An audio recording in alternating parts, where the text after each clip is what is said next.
Good morning students. Last lecture में हमने 6 chapter करा था, जिसमें हमने फाइंड आउट करा था कि सेकेंड ऑर्डर की इक्वेशन किस किस टाइप की हो सकती है, पैराबोलिक, हाइपरबोलिक एंड इलिप्टिक, जिसके लिए हमने कंडीशंस स्टडी करी थी। इस चैप्टर में हम second order partial differential equations की कैरेक्टरिस्टिक्स फाइंड आउट करेंगे एंड कोशिश प्रॉब्लम करेंगे। तो कैरेक्टरिस्टिक इक्वेशन सेकेंड ऑर्डर की कैसे फाइंड आउट होती है? आपको ये सेकेंड ऑर्डर की पार्शियल डिफरेंशियल इक्वेशन पता है, capital R into small R. Small R क्या होता है? Curly two Z curly X square. Capital small S क्या होता है? Curly two Z curly X curly Y. Small T क्या होता है? Curly two Z curly Y square. Capital R coefficient है किसका? स्मॉल आर का। कैपिटल एस कॉफिशिएंट है स्मॉल एस का।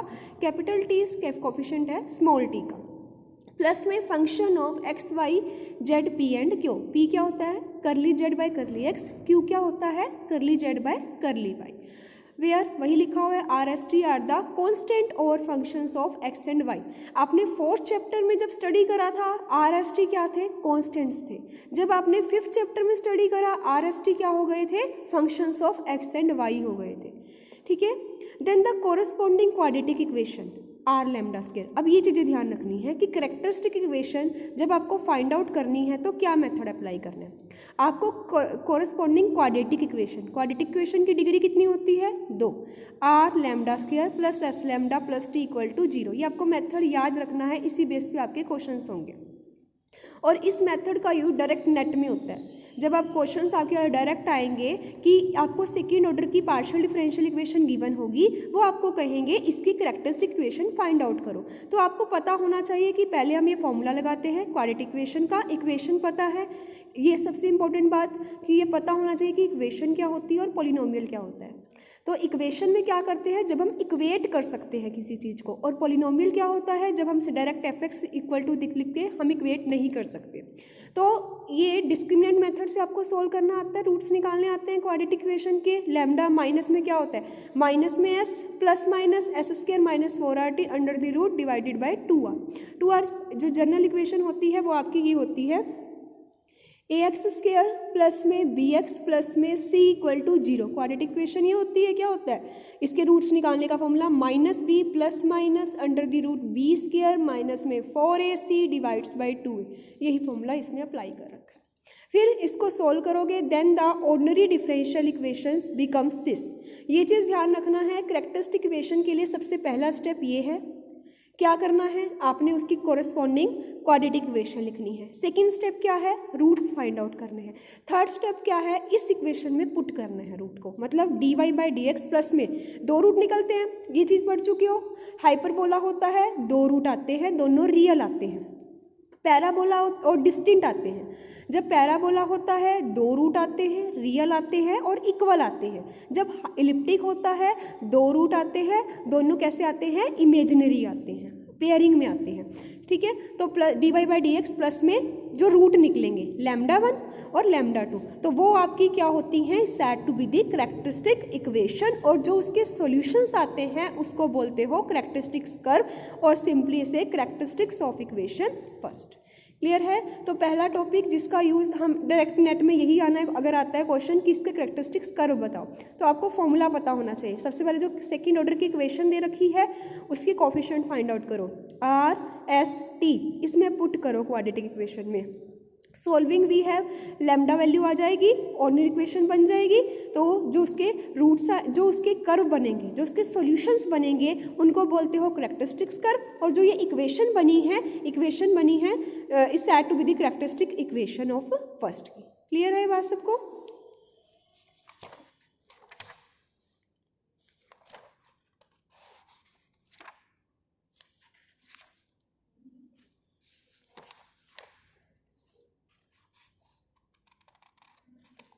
नेक्स्ट है आपके पास ये आप चीज़ें पढ़ चुके हो कि अगर एस स्क्वायर माइनस में 4RT ग्रेटर देन 0 होता है तो हाइपरबोलिक बनता है। 6 चैप्टर में हम ये चीज़ स्टडी कर चुके हैं। तो 2 रियल रूट आते हैं, डिस्टिंट आते हैं, λ1 λ2, वो भी मैंने आपको बता दिया।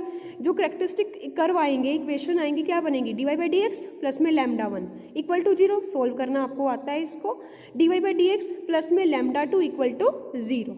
तो यहाँ से एक कर्व बन जाएगा, सोल्व करने पर क्या होगा, dy मल्टीप्लाई इंटीग्रेशन कर दोगे, एक सॉल्यूशन आ जाएगा यहाँ से। ये तो आप ओडी में पढ़ चुके हो, सिंपली है। फिर वही सेम अगर s square minus 4RT equal to 0 है, इक्वल टू 0 मतलब पैराबोलिक है। पैराबोलिक है तो कैसे रूट आते हैं, रियल आते हैं और इक्वल आते हैं, दोनों सेम हो जाएंगे। तो इस केस में सिर्फ वन, अच्छा ये भी क्वेश्चन पूछा जा सकता है कि अगर कॉम्पिटिटिव एग्जाम्स में कि अगर हाइपरबोलिक होता है तो कितने करेक्टरिस्टिक्स कर्व आएंगे, 2। अगर पैराबोलिक होगा तो कितने करेक्टरिस्टिक्स कर्व की फैमिली आती है, 1, और कैसी है, real, 1 family of real characteristics. इसमें कितने होंगे, 2 फैमिली आएंगी रियल करेक्टरिस्टिक्स की, ठीक है। और इलिप्टिक में क्या होगा, कोई रियल फैमिली नहीं आएगी करेक्टरिस्टिक्स की। अगर आपसे ये पूछा हो कि सिर्फ कितने करेक्टरिस्टिक्स कर्व है, तब तो 2 है। अगर रियल पूछा हो तो 0 है। क्लियर है ये बात सबको। अब इसके एग्जांपल्स देखते हैं। Find the characteristic equation and characteristics curve. आपको सबसे पहले इस इक्वेशन से कंपेयर करना होता है। ये क्या होता है, इस इक्वेशन, मेन इक्वेशन होती है r इंटू में r प्लस में s इंटू में s प्लस में t इंटू में t प्लस में function of x y z p क्या इक्वल टू 0। तो कोफिशिएंट्स कंपेयर देखो कर रखे हैं, comparing with this. Capital R क्या है, 1, स्मॉल कैपिटल S क्या है, -2, कैपिटल T क्या है, -8। ये कर लिया इसको, देखो ये निकाल लिया। फिर वही सेम क्या निकाला, एस स्क्वायर माइनस में 4RT कितना आया, 36 ग्रेटर देन 0। इक्वेशन क्या बनी, हाइपरबोलिक। मतलब कितने कैरेक्टरिस्टिक्स कर्व आएंगे, 2, दोनों कैसे आएंगे, रियल। तो वही क्वाड्रेटिक इक्वेशन में पुट करा, r lambda square S lambda plus T equal to 0। Value आई लैम्डा की, तो क्या dy/dx करेक्टरिस्टिक इक्वेशन क्या होगी, plus λ1 0, dy/dx plus λ2 equal to 0। Value put करी, सोल्व करा, 2 कर्व आ गए, 2 कर्व की फैमिली आई, कैसे हैं। और ये हाँ जी, आपसे ये भी क्वेश्चन पूछा जाता है उसमें इन कॉम्पिटिटिव एग्जाम में कि जो कर्व आए हैं वो कैसा नेचर है, ये कैसी इक्वेशन है, y = mx + c, उस टाइप से है। कैसी इक्वेशन बनी, स्ट्रेट लाइन। क्लियर है। तो 2 आए, दोनों कैसी हैं, स्ट्रेट लाइन फैमिली है। अब इसका सेकेंड क्वेश्चन है, सेकेंड क्वेश्चन आप खुद ट्राई करना, वही सेम चीज करनी है। r आ जाएगा st s square minus 4RT, ठीक है। अब देखो यहाँ पर आपको थोड़ा सा रहेगा कि एस स्क्वायर माइनस 4RT इसको सोल्व करके ये चीज बनी, x square plus y square की स्क्वायर। अब ये चीज देखो, ये नेगेटिव हो नहीं सकता। क्यों नहीं हो सकता, क्योंकि दोनों क्या है, स्क्वायर है, किसी की स्क्वायर हमेशा क्या बनता है, पॉजिटिव नंबर। तो क्या ऑप्शन है, या तो 0 हो सकता है, या ये क्या हो सकता है, 0 या फिर ग्रेटर देन 0। तो लेकिन इन्होंने क्या कहा, 4x नॉट इक्वल टू 0 और y नॉट इक्वल टू 0। अगर x भी 0 नहीं है तो y भी 0 नहीं है, तो ये पक्का ग्रेटर देन 0 रहेगा। ये चीज इन्होंने ले रखी है। अगर कोई भी ऑप्शन, अगर दूसरा देखो, equation first is hyperbolic everywhere except along x axis and y axis. ये चीज देखो क्या है, देखो ये वाली जो इक्वेशन है आपके पास जो आई हुई है, अब ये 2 केस ले सकती है कि स्क्वायर है, किसी चीज़ की स्क्वायर हमेशा पॉजिटिव नंबर होता है, तो या तो ये 0 बनेगा या क्या बनेगा, ग्रेटर देन 0 बनेगा। हमेशा अब 0 से बड़ा रहेगा, कब रहेगा, लेकिन x भी 0 नहीं होना चाहिए, y भी 0 नहीं होना चाहिए। 4x not equal to 0 and y not equal to 0, जब दोनों 0 नहीं होने चाहिए। एक के 0 होने से तो कोई फर्क नहीं पड़ेगा, एंड है मतलब जब दोनों इकट्ठे 0 होंगे तब ये चीज़ आपकी 0 बनेगी। ये चीज लिखी हुई है। फर्स्ट हमेशा हाइपरबोली को शो करेगा, लेकिन कब अलोंग, जब x और y दोनों क्या होंगे, 0, तो वो की इक्वेशन क्या बन जाएगी, पैराबोल। तो वही सेम रियल रूट निकाल रखे हैं और इस चीज को सोल्व कर रखा है। अब हम नेक्स्ट देखते हैं, नेक्स्ट भी सेम वही चीज है। अब देखो इसमें जो लाइन आई है y = c, सर्कल को रिप्रेजेंट करती है। ये सॉरी, ये सर्कल की इक्वेशन है, x square plus y square = c1, और ये क्या है, स्ट्रेट लाइन है, y = mx प्लस में c, c is a constant, वो आपका 0 है। थर्ड सेम ऐसे हो जाएगा। थर्ड में भी यही चीज़ करनी है, तो ये आपका आराम से हो जाएगा। सिर्फ आपको इसमें दो चीज़ें ध्यान रखनी है, पहले आप आर एस टी निकालोगे, उसके बाद क्वाड्रेटिक इक्वेशन में पुट करोगे, वहाँ से पता लग जाए। पहले आप डायरेक्टली आर एस टी निकाल के एस स्क्वायर माइनस 4RT निकाल लेना। वो अगर वो ग्रेटर देन जीरो है, हाइपरबोलिक, तो टू करेक्टरिस्टिक्स करवाने हैं। तो आपको अगर आपसे पूछा जाए कि वो करेक्टरिस्टिक्स कर्व कौन कौन से हैं, तो आप उनको सोल्व करोगे। dy/dx plus λ1 equal to zero, dy/dx plus λ2 equal to zero, उन इक्वेशंस में पुट करके उसके आंसर को फाइंड आउट करोगे। और सेम यही आपका फोर्थ क्वेश्चन रहेगा। इसमें देखो क्या करना है, डिटरमाइन वेदर, ये ऐसे क्वेश्चंस आते हैं, determine whether the real characteristics exist और नॉट। यहाँ से देखो r कितना है 2, s कितना है -2, t कितना है आपके पास 5। क्या फॉर्मूला होता है एस स्क्वायर, क्या फॉर्मूला होता है आपके पास फॉर्मूला होता है एस स्क्वायर माइनस में 4RT। एस कितना है, एस आपके पास है -2 का स्क्वायर माइनस में 4, आर कितना है आपके पास 2, टी कितना है आपके पास 5।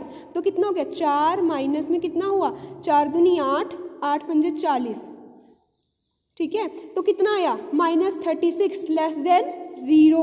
तो इस केस में क्या कोई रियल कैरेक्टरिस्टिक्स मिलेगा, नहीं मिलेगा। तो इसका कोई रियल, देखो कैरेक्टरिस्टिक्स एग्जिस्ट करेंगे लेकिन रियल एग्जिस्ट नहीं करेगा।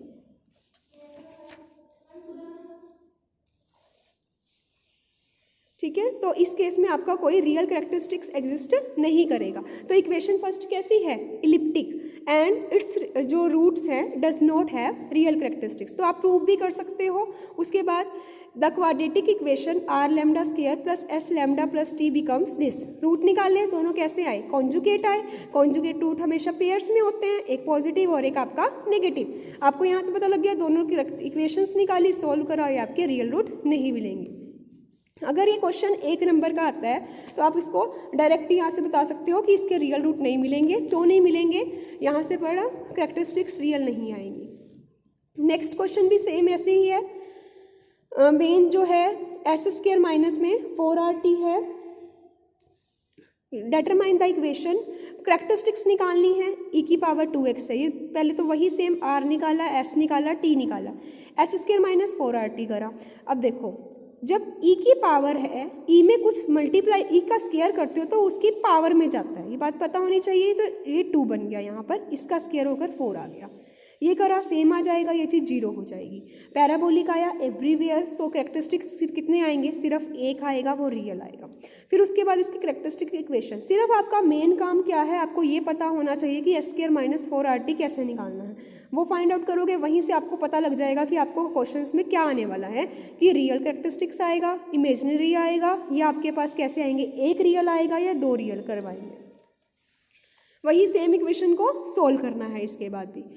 तो फाइंड द, अगला भी सेम वही है, इसमें सिर्फ यहाँ से स्टार्टिंग देख लो। साइन स्क्वायर x, ये आपके पास क्या है r, साइन 2x ये क्या है s, t कितना है cos square x, s square minus 4RT, sine 2x का होल स्क्वायर माइनस में 4 साइन स्क्वायर कोस स्क्वायर।